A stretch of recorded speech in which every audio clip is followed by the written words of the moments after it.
Alright, so this is the second part of DAC ADC. So we have already seen the DAC in the previous part. Now let us have a look at the analog to digital converter. So ADC works in reverse of that of DAC, that is, it will convert analog signal values to digital codes or bits. This is the block diagram, symbolic block diagram of the ADC. You have the analog voltage at the input and the digital output is what you are going to get in the form of bits. For example, if 1 volt is divided into say 1000 discrete levels of 1 millivoltage, then any analog voltage between 0 to 1 volt can be represented with a number. So if you want to represent 0.5 volts in this scale, it would represent as 500. So you have to understand the digitization process. Okay, so how do we do that? For example, 1 volt we will divide it into 1000 levels. Okay, and these levels are described in terms of the binary equivalent values.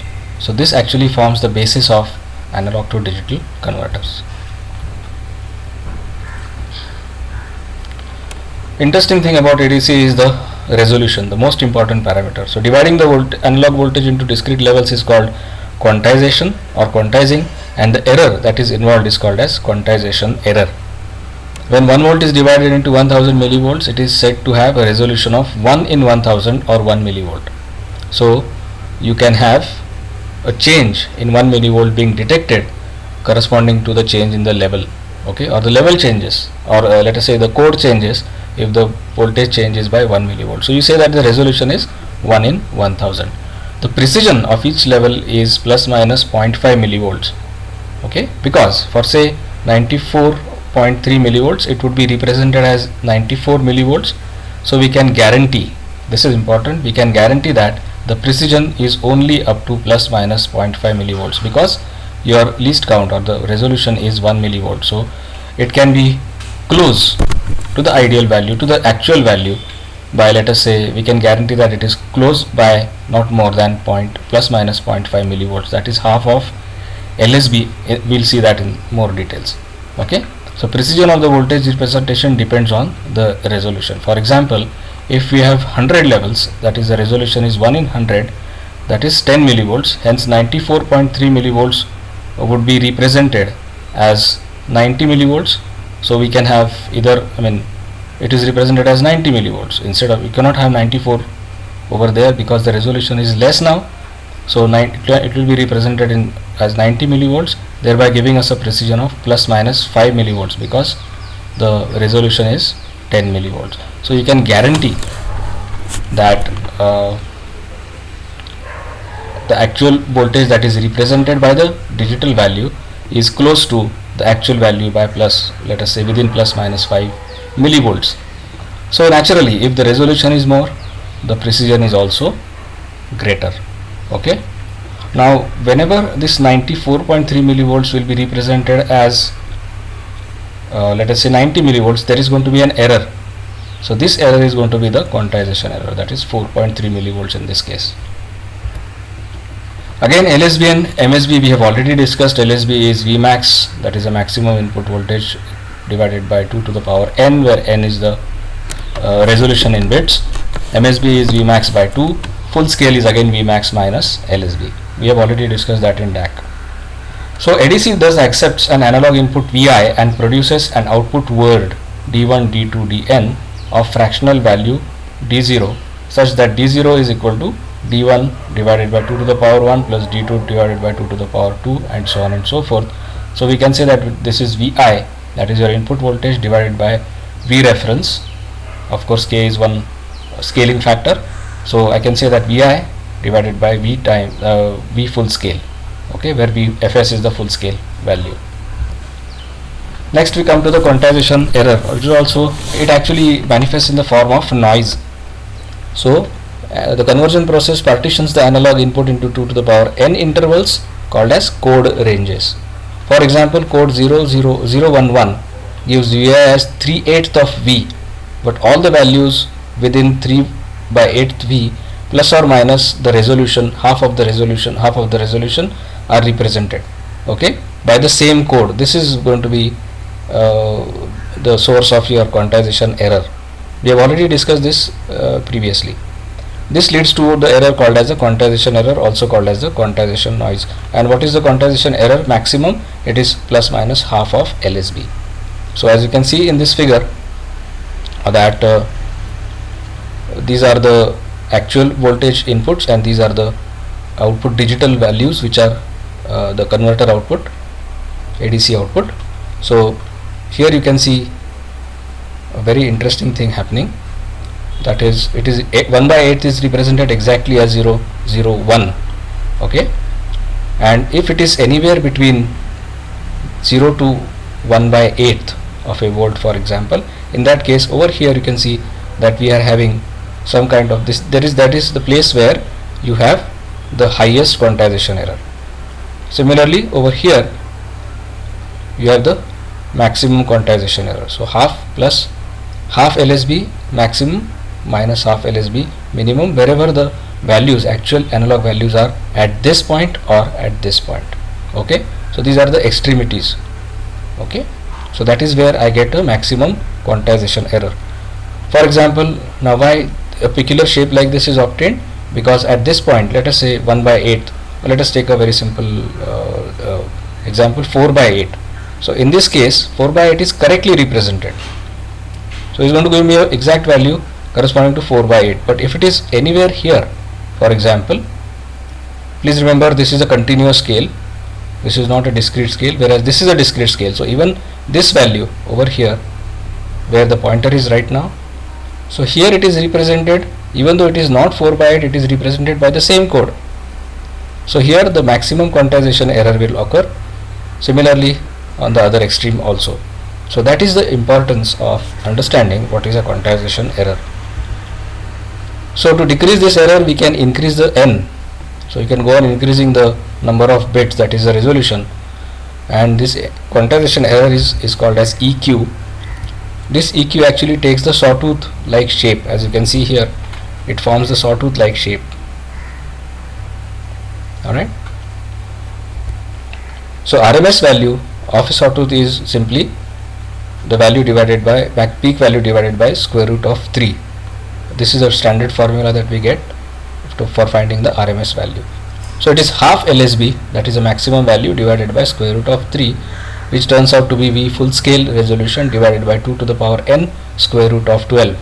So as you can see, if Vi is sinusoidal, the signal to noise ratio is maximum when Vi has a peak amplitude of VFSR by 2, that is a full scale by 2, or RMS value of VFSR by 2 divided by square root of 2. So this is the maximum value, peak value, and we are simply finding out the RMS value. So if you have the signal to noise ratio, this is the noise and this is the signal, so it turns out to be 6.02 into n plus 1.76 dB. So as you can see very clearly here that as n increases, the SNR will go on increasing. What is signal to noise ratio? It is a figure of merit where the noise, the signal is more than, let us say, far more than the noise. In that case, as n increases, the signal to noise ratio improves.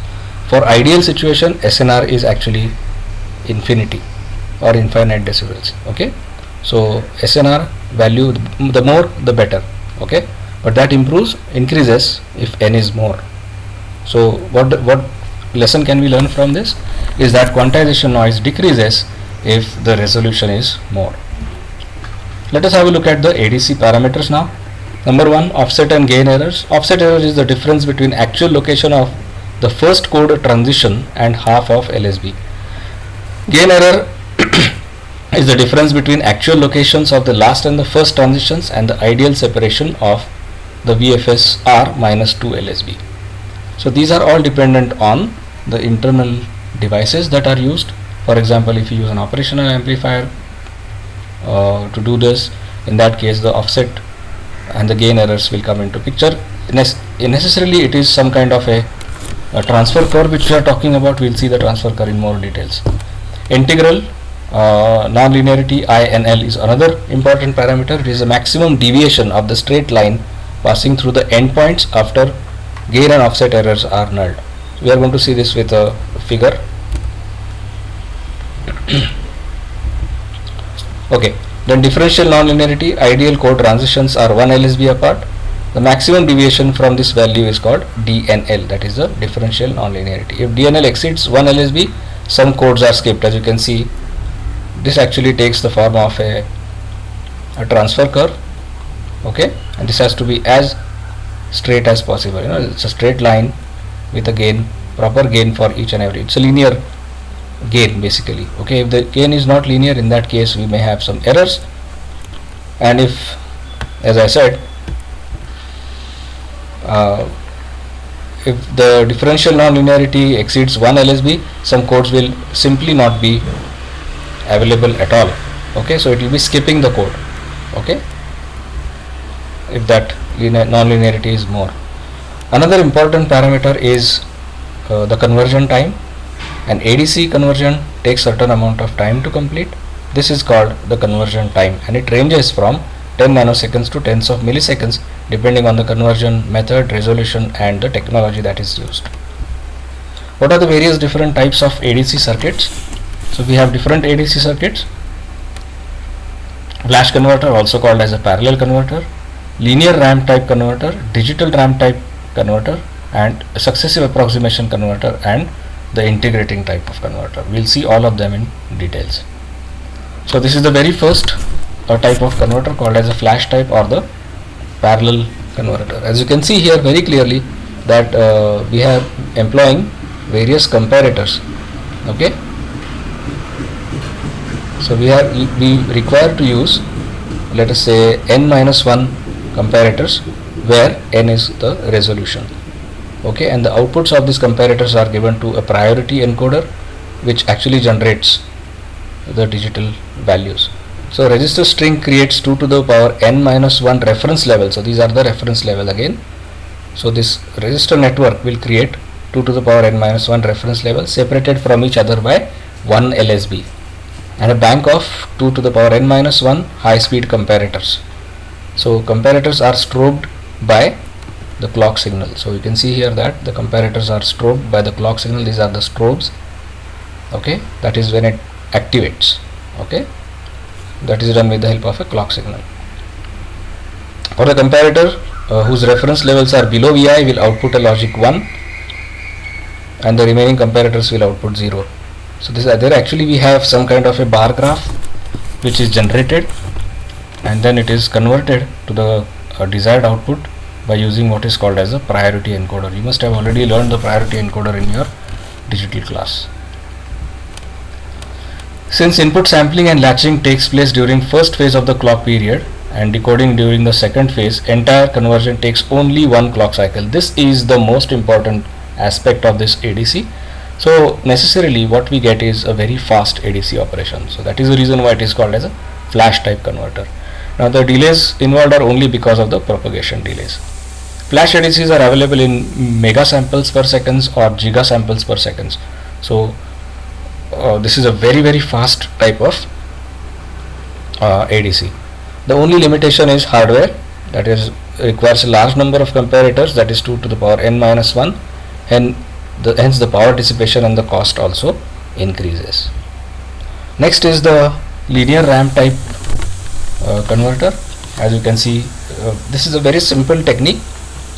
You have the input voltage, you have the comparator, output of the comparator is driving an AND gate. So this is actually the concept of pulse gating, okay, it is called as pulse gating, and you have the clock generator, okay.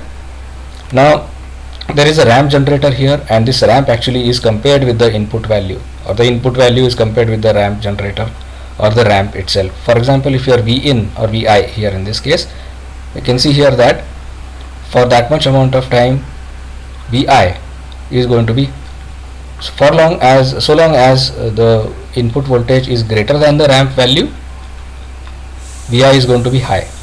So whenever Vi is going to be high, the AND gate is opened. Let us say the gate is opened, and all the clock pulses are allowed to pass to the binary counter, okay, and as soon as the ramp exceeds the input voltage, in that case the gate is shut down, okay, and then whatever are these pulses, the number of these pulses actually represent the input analog value. So this is a very simple and effective way of converting analog to digital form. So there are two phases again, you can see T1 and T2. So Vi is applied to non-inverting terminal of comparator A. Vr is a ramp signal connected to inverting terminal of A. As long as Vr is below Vi, the comparator output is high and the clock pulses are gated out of the AND gate. As Vr becomes greater than Vi, comparator output goes low and the clock pulses are not passed on to the output. The number of clock pulses is a direct measure of Vi, and this is counted by with the help of a binary counter. Another interesting variation is the digital ramp. Earlier we had the linear ramp type, now we have a digital ramp. Interestingly, a similar kind of approach is used, except for we don't have a reference generator as such, but what we have is a DAC, and that is the reason why we have studied the DAC before the ADC. Okay, so look at the interesting thing that happens over here. Your input voltage generates as long as this voltage at the input over here to the non-inverting inverting input of the comparator is low, Vi is high, this generates Vi again similar to the previous thing. So we have a clock generator, and then it generates the clock, it passes the clock pulses to the binary counter counts this. So these are the digital outputs and they are fed to the DAC. Now DAC converts it into analog voltage, and this is actually the reference that we are looking at. Okay, so as you can see here, if my input voltage is greater, here it is, the output of the DAC goes on increasing like this, and whenever it actually is greater than Vi, the gate is disabled. Okay, so that is how we are going to generate a reference voltage from the output of the binary counter itself. So here we don't require ramp generator separately, and since we are generating this with the help of a DAC, it is called as a digital ramp. Okay, now we have to use some control inputs over here so as to control the AND gate as well as the binary counter, because the output of the binary counter is nothing but your digital output.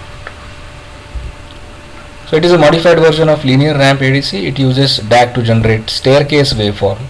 So long as Vi is high, that is Vr is less than Vi, the clock pulses are gated out and increments the output. This digital output is converted into analog output by DAC and is used for comparison. Okay, once Vr becomes greater or equal to Vi, the gating stops. Generated counter output gives the digital code corresponding to the analog input. So this is again an elegant way of converting analog to digital. Another interesting circuit is the successive approximation. Now this successive approximation is again uses what is called as the DAC. So we are having again a special kind of a resistor called as a successive approximation resistor. It has got clock and start inputs. Again we are having the input voltage. We use what is called as a sample and hold. The sample and hold circuit we have discussed at length in the previous classes, so you know what essentially it means. Okay, so output of the sample and hold circuit is given to the comparator, non-inverting input. The inverting input is connected to the output of the DAC, and this is a successive approximation resistor. We are going to see the operation in more details. This type of DAC uses SAR to find each bit by trial and error. This is interesting. Starting from MSB, SAR inserts a trial 1 and then generates the comparator output to find whether this causes VO to rise above Vin. If it does, the trial bit changes back to 0, otherwise it is left as 1. This procedure is then repeated for all subsequent bits one at a time. DAC output needs to be offset by minus half LSB. This is, as you can see here, this is the working algorithm. So initially what will happen is, let Vi be equal to 10.8 volts. So if you correlate it with here, so it is, let us say 10.8 volts is your Vin. Okay, we are talking about 4-bit ADC here for simplicity. So at the start command, SAR sets the D1 to 1 with all the bits remaining to 0, so that the trial code is 1000. This causes the output, DAC output, to be 7.5 volts. We know already this equation. So as you can see in T1, the DAC output will be 7.5 volts. Okay, since 7.5 volts is less than the input value, the bit D1 is left unchanged and D2 is made 1 now. So D2 is made 1 in T2, that is the time phase 2. So now the output voltage, rather the code is 1100. Okay, output voltage now becomes 11.5 volts. So I can see it is 11.5 volts here. Now since 11.5 volts is greater than 10.8 volts, it means that we are having the code which is at higher value than the actual input voltage. Okay, so the bit D2 is made 0 now. Okay, and D3, sorry, this should be D3 should be made 1. So okay, so in this case your D2 is made 0, whereas D3 is made 1. Now when D3 is made 1, the code is now 1010. Corresponding to 1010, V out is 9.5 volts. Again, since 9.5 volts is less than 10.8, that is your input voltage, D3 is kept 1 and D4 is made 1. Okay, now D4 is made 1, so the code changes to 1011 here in this case. Okay, now corresponding to that code we get a value which is equal to 10.5 volts. Again, since 10.5 volts is less than 10.8 volts, D4 this should be D4 is left to 1. Since we have already exhausted the number of bits, whatever is the final value that I am going to get is 10.5 volts. So your 10.8 volts will be represented by this particular code, and the last code that was there was 1011. So this is how by trial and error it will flip on, change the values of the bits and compare again and again. So that is the reason why it is called as a successive approximation. As there are no more bits, as you can see, to change the conversion, the conversion stops and we get the final code 1011 corresponding to 10.8. You have to note the quantization error. So as I increase, again if I increase the number of bits, the quantization error is going to reduce. The problem here is the entire operation takes a total of 4 clock cycles. That is, for an n bit ADC it will take n clock cycles. So this is not a very fast operation. So successive approximation type ADC is not very fast, and that is the reason why it is suitable for digitizing, say, audio signals, sensor outputs, temperature, pressure, that is slow varying type of signals comparatively. Okay, so direct thing that we can use over here is that for example, a 12-bit successive approximation ADC with a clock of 1 MHz will complete the conversion in 12 microseconds. Okay, so if your signal is faster than this, then naturally you will have a lot of errors, and that is the reason why you have to make sure to select an appropriate ADC. The last one is the integrating type. So in this integrating type we have it's a little bit more complicated. So these converters perform AD conversion indirectly by converting analog input to a linear function of time and then into the digital code. So let us look at the various parts over here. So we have a buffer, we have an integrator, we have a comparator, we have the control logic and a reference. Okay, so let us see the operation. This is called as a dual slope integrating ADC. Clock frequency is usually a multiple of 50 Hz or 60 Hz to get noise immunity from the power line interference. 3 phases are required for conversion. Let us assume that Vref is plus minus 100 millivolts and full scale range is plus minus 200 millivolts. So that is the full scale range. So the 3 phases are signal integrate phase T1, reference integrate phase T2 and auto zero phase TZ. This is the first phase. Control logic unit connects V in to an integrator. So you can see here control logic will connect V in to the integrator. That is, this switch is flipped and it will connect to the integrator. So this is only a buffer, a voltage follower, that's all. The main part is here, the integrator. Alright. The integrator outputs VO ramp up or down. Now remember that V in is now a stable value because it is the sampled version of the input. It is not changing for that time. The value is held over there, and then it is a constant value. So we'll have a ramp. Remember the integrator. If your input voltage is constant, you are going to get a ramp depending on it may be a positive going ramp or a negative going ramp depending on the input value. So you get a ramp over there. So V out is a ramp which ramps up or ramps down depending on the polarity of V in, and at a rate which is set by V in integrator R and C. Okay. T1 is set by control logic unit for 1000 clock pulses. Okay.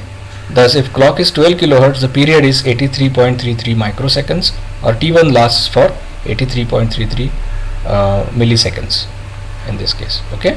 1000 corresponding to 1000 clock cycles. If Vn is minus 100 millivolts, VO will ramp to 833 millivolts. Maximum allowed full scale value is plus minus 200 millivolts. At the end of 1000 counts, the logic unit disconnects V in and connects the reference to the integrator. This actually begins T2.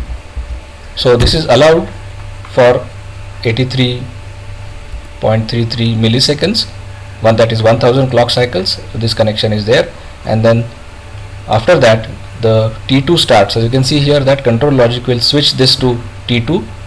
So this voltage reference is of 100 millivolts is now connected over here to the input.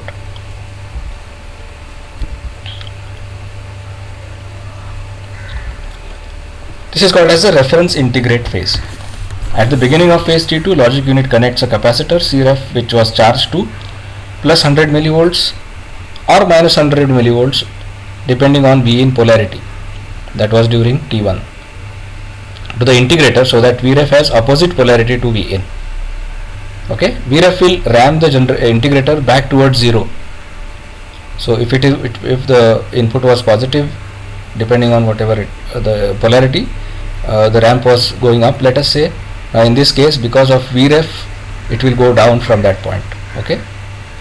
So since Vref is constant, the integrator output VO will ramp down at a constant rate.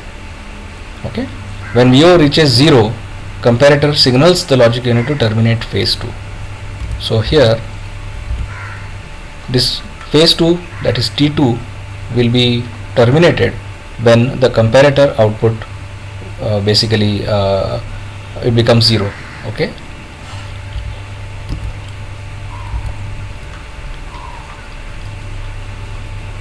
So T2 is proportional to V out, which is actually proportional to V in. We can write down T2 as T1 into V in by Vref. Since T1 is 83.33 milliseconds and Vref is 100 millivolts, I can say T2 is 0.8333 milliseconds per millivolts into V in. Actual conversion of V in into digital count occurs during this phase, that is T2. The control unit connects the clock to an internal binary coded decimal counter at the beginning of T2. Counter output is the digital output, that is the output of the ADC. This digital output is set by T2 and clock frequency. Digital output gives us counts per seconds into T2. So whatever is the amount value of T2, as you can see here, T2 is found out. Okay, and it is proportional to V in. So naturally I get digital output as the conversion factor into T2, which is actually, if I replace T2 with the equation that we have already seen here, T2 is T1 into V in by Vref. So this gives me digital output as counts per seconds into T1 into V in by RF. For clock frequency 12 kilohertz, T1 is 83.33 milliseconds, and Vref being 100 millivolts, digital output is 12,000 counts per second into this value into V in. So this output I am getting, digital output, is simply 10 counts per millivolts into V in. This is how I get the digital output. Now the third phase is called as the auto zero. Why is it important? Because during the third and the final phase of conversion, TZ, the logic unit activates switch 2. So if you go back here, it activates this switch 2. This is the auto zero switch.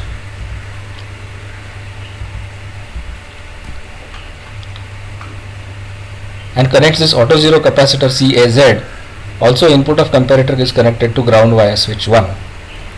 Capacitor CAZ is connected across the comparator output and closes a loop around the integrator comparator combination. This forces the CAZ to develop whatever voltage is needed to bring the output voltage to 0 up to the comparator threshold voltage and leave it there. So whatever is the voltage that is generated over here is now made 0. Okay, so this actually resets and is kept ready for the next conversion cycle. That is the function of the auto 0. This provides simultaneous compensation for the input offset voltages of all the three amplifiers. This is also an interesting thing, that it provides a simultaneous compensation for the input offset voltages, because remember that input offset voltages will create errors if it is left uncompensated, because it ultimately decides the number of counts. These are the three phases in a diagrammatic form. This is T1, your input voltage is connected to the integrator and it ramps up. T2, it starts ramping down. Okay, so depending on, since your T2 is constant, it ramps at a constant rate. Okay, over here, and you can see here that the maximum T2 is allowed is up to this point. So whatever is the voltage that I am going to generate is going to be in between this. So whatever are the number of counts generated in this particular time T2, okay, this is the maximum T2, this is T2, 1000 counts. So this is where I am going to get the conversion. This is the range into which I am going to get the conversion. Again, as you can see here, that there are the three phases T1, T2 and TZ. This is a very slow type of ADC, and it requires larger clock periods to complete the conversion. So this is the slowest ADC available. Okay, next we are going to see the integrated circuits for DAC and ADCs both. So commercially available monolithic 8-bit converters, for example the DAC 08000 is a monolithic 8-bit high-speed current output digital to analog converters. We have also already seen the current output and the voltage output concepts. It features fast settling output current.